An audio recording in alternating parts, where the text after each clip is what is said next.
Hello नमस्कार, मैं Prince आप सभी को स्वागत करता हूं अपने ही चैनल भोजपुरी रस में। चलिए आज के बाद हम बात करेंगे कुछ चूतियों को लेकर। जी हाँ, आप सबको जानकारी के लिए बता देता हूं, पावर स्टार पवन सिंह जी के पीछे कुछ ज्यादा ही चूतिए लगे हुए हैं। जैसा कि आप सब देख रहे थे कि अभी पिछले कुछ दिनों में कंट्रोवर्सी मैटर चल रहा था एक गाने को लेकर। खैर उससे कोई फर्क नहीं पड़ता है, power star Pawan Singh industry के पावर स्टार हैं, सुपर स्टार हैं।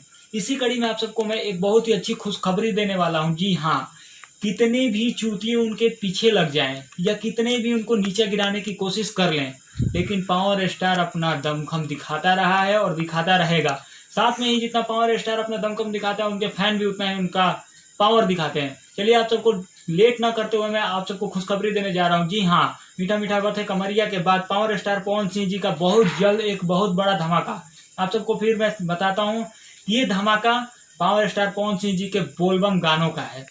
जी हाँ, जिसकी शूटिंग चालू कर दी गई है। आप सबको मैं जानकारी के लिए बता देता हूँ कि गाने का वीडियो शूट चालू हो चुका है, जो कि बहुत जल्द ही आप सबके बीच आने वाला है। और जहां तक खबर मिला है कि अरुण बिहारी, अखिलेश कश्यप के जैसे राइटरों ने गाना लिखा है। तो आप सब ऐसे ही जानकारी के लिए हमारे चैनल में बने रहिए। भोजपुरी रस को सब्सक्राइब कीजिए, बेल आइकन प्रेस कीजिए और ज्यादा से ज्यादा शेयर कीजिए। Bye bye, Tata.